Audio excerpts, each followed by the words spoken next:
상속세 공제 왜 이렇게 노래를 부르냐고 하십니다. 제가 왜 그런지 말씀드려보겠습니다. 안녕하세요, 두꺼비 세무사입니다.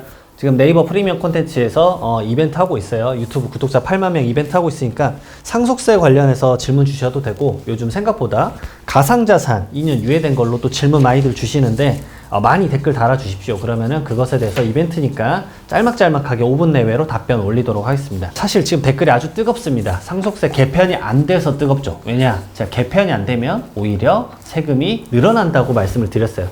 근데 100% 더 늘어납니다. 그것에 대해서 고통받는 분들 인원수 더 늘어날 겁니다. 그래서 사망자 대비해서 그럼 상속세 도대체 얼마나 내길래 그러냐? 이거 뭐 얼마 몇 명 내지도 않는 세금인데 라고 하실 수 있는데, 상속세 부자의 세금이라고 흔히들 말합니다. 자, 여러분들은 본인이 부자이신가요? 아니면 본인의 부모님이 혹시 부자이신가요? 대부분 대한민국은 이렇게 겸손하시기 때문에 아유, 우리 집은 부자는 아니야, 뭐 이렇게 말씀을 하세요. 그럼 부자는 상속세, 그러니까 상속세를 내는 사람이 부자라는 기준을 잡았을 때 몇 프로 정도만 상속세를 내야 될 거라고 보이십니까? 1%? 0.1%? 2%? 이렇게 말할 수 있죠. 제가 그래서 이 상속세 책, 부의 이전 확장판을 쓸 때 제가 이런 것들 전부 다 연구해가지고 나름대로 데이터를 뽑아서 책을 썼었어요. 왜냐? 왜 상속세에 대해서 이렇게 많은 분들이 고민을 하게 될까?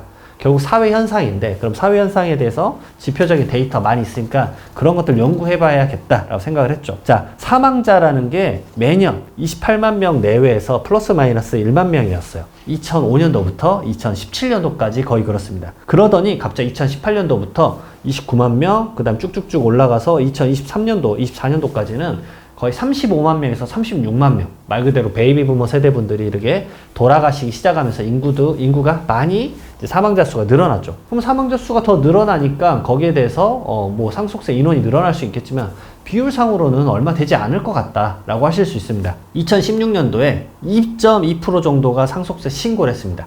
즉 28만 1000명 정도가 돌아가셨는데 그 중에서 6200명이 상속세 신고를 했어요. 그러나 2023년도 데이터를 볼게요. 사망자 수 35만 2700명입니다. 얼마나 증가됐는지 보이시죠? 거의 7만 명이 증가를 했어요. 그리고 이 중에서 상속세 신고하신 분들이 18,200명 정도, 비율은 5.2%입니다. 자, 여러분들 5.2%가 내는 세금이고, 상속세 이 5.2% 중에서 70%에서 80%가 서울, 경기 권역입니다. 말 그대로 서울, 경기 권역에 집 한 채 있다? 여러분들 상속세 내셔야 돼요. 이런 관점에서 봤을 때 여러분들 고민이 안 생길 수가 없어요. 그러면 이 사람들 상속세 신고를 했는데, 그러면 과연 그 상속세 내는 과세 표준, 말 그대로 내 재산에서 채무 빼고 그 다음에 일괄공제 5억 원, 배우자가 있으면 배우자 기본공제 5억 원 정도만 계산을 해봤을 때 나오는 금액이 과표예요. 그 과표의 세율을 곱했을 때 세금이 나옵니다. 자, 그럼 과표가 0이면 세금을 낼 게 없겠죠. 그러면 그 과표가 지금 얼마 정도인지 표를 딱 띄워드릴게요. 보이시죠? 자, 이 표 보시면 어느 정도 나오실 건데, 말 그대로 지금 민주당에서 말씀 주셨던 상속세 개편안, 일괄공제가 5억 원에서 8억 원으로 증가되면 공제액수가 3억 원이 증가돼요. 그러면 자, 보세요. 과세 표준 3억 원 이하의 비율이, 피상속인수 비율이 몇 프로나 되죠? 41%나 됩니다. 무려 41%인 인원수로 따졌을 때는 거의 7,400명 정도가, 7,500명 정도 되네요. 이분들이 상속세에 대한 스트레스, 말 그대로 상속세 신고를 안 해도 되고 납부도 안 해도 되는 상황에 펼쳐질 확률이 아주 높은 거예요. 근데 그 3억 원의 공제가 개편이 안 되면 이분들이 스트레스를 받아야 돼요. 그리고 이분들만일까요? 저는 상속세 말씀드렸잖아요. 증상 없는 전염병. 나도 결국, 아니면 내 부모님도 언젠가 돌아가시면 당연히 상속세를 낼 수밖에 없을 것이다 라는 것에 처할 거예요. 그러면 결국 내가 이 과표의 범위에 드러나면 내가 경험할 상속세가 되는 거예요. 그래서 제가 일괄공제 3억 원이라도 올려달라 라고 주구장창 얘기를 하는 겁니다. 일괄공제 5억 원에서 3억으로만 올려도 이것에 대해서 스트레스 가져야 되는 40%가 스트레스를 덜 받아도 되는 거예요. 거기다가 최근에 더불어민주당 박성중 의원께서 24년 11월 5일 날 대표 발의했습니다. 현재 일괄공제 액수가 낮으니까 5억 원에서 25년 동안 한 번도 안 바뀌었다.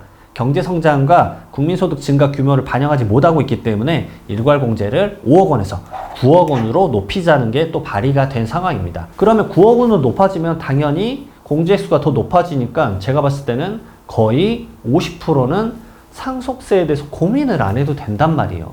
우선은 이 고민을 한다는 것 자체가 스트레스잖아요. 내가 이걸 통해서 세무사에게 업무도 맡겨야 되고 그것에 대한 계좌도 살펴봐야 되고 엄청나게 후차적인 스트레스를 받아야 할 수도 있다라는 거죠. 물론 이제 재산가액이 이것보다 낮다고 무조건 상속세 신고를 안 한다라는 건 아니에요.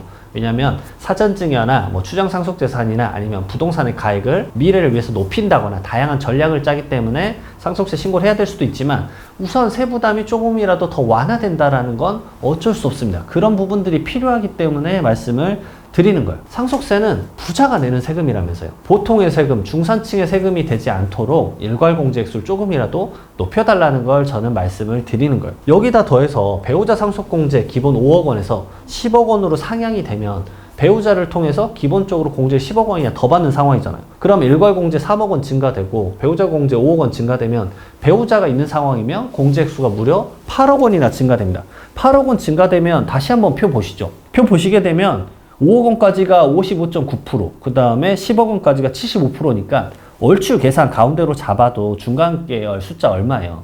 61, 2% 정도 되잖아요. 그러면 상속세 신고에 대해서 무려 60%나 이거를 신경을 이제 안 써도 된다라는 얘기입니다. 그래서 제가 그 얼마 안 되는 공제액 갖고 주구장창 울부짖는 거예요. 지금 주구장창 울부짖는 겁니다. 왜냐면 이게 돼야 보통의 분들, 나는 진짜 집 한 채 있고 이런 거 온전히 상속 받아야지. 이 주택 받는데 상속세 낸다고 내가 이거 세금 낸다고 집을 팔으면 쓰겠냐.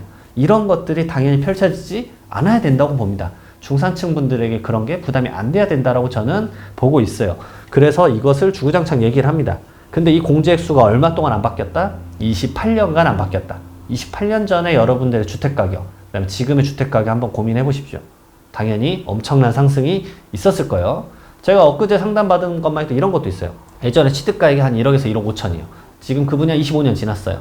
30억이랍니다. 지금 상속세 이분 돌아가시면 얼마 내야 되죠? 30억 원에 대해서 채무 없다라고 하면 상속세 최고세율 50% 구간입니다. 그럼 15억에다 기본공제 4억 6천 빼면 거의 11억 정도 세금을 내야 돼요. 엄청난 큰 금액이 아닐 수가 없어요. 이런 것들 때문에 제가 주구장창 말하고 있습니다. 28년 만에 공제액의 개편에 대해서 정말 제발 통과됐으면 좋겠습니다.